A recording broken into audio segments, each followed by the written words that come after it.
હે મોદી સાહેબ સાહેબની સ્માર્ટ સિટી અમારે અહીંયા બાજુમાં જ થાય 1.5-2 કિલોમીટર જ છે. હા હા અને હા અમે સ્માર્ટ સિટી હવે આવી ગઈ કોપ ગામની અંદર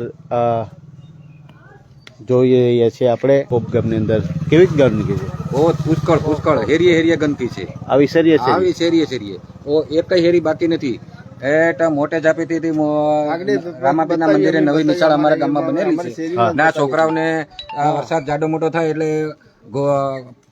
ઘૂંટણ સુધી પાણીના અમુક સમયે પાણી તમારા જે મકાન આવ્યા છે અહીંયા મકાન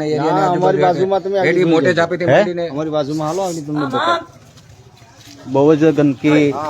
દેખાય છે અને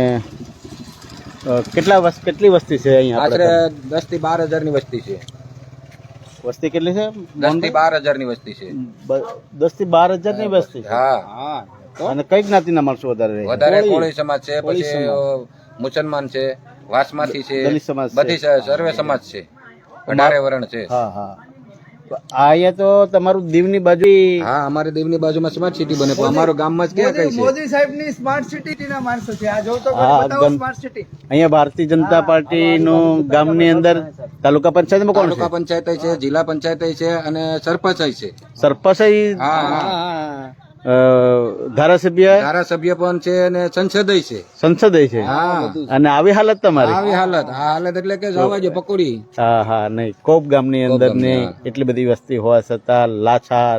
અને પીવાનું પાણી કેવું મળે છે પાણી પીવાનું મળે છે સમય આવે છે આવતોય નથી 10-15 દિવસ સુધી પાણી નથી આવતું ઈ ગંદો ટાંકો બતાવી દઉં તમને એક જ મિનિટ હો આગળ ખોલું છું વિડીયો. આપણે ટાંકાની અંદર ઉતરીને વિડીયો તો હું આવ્યો છું કોપ ગામની અંદર અને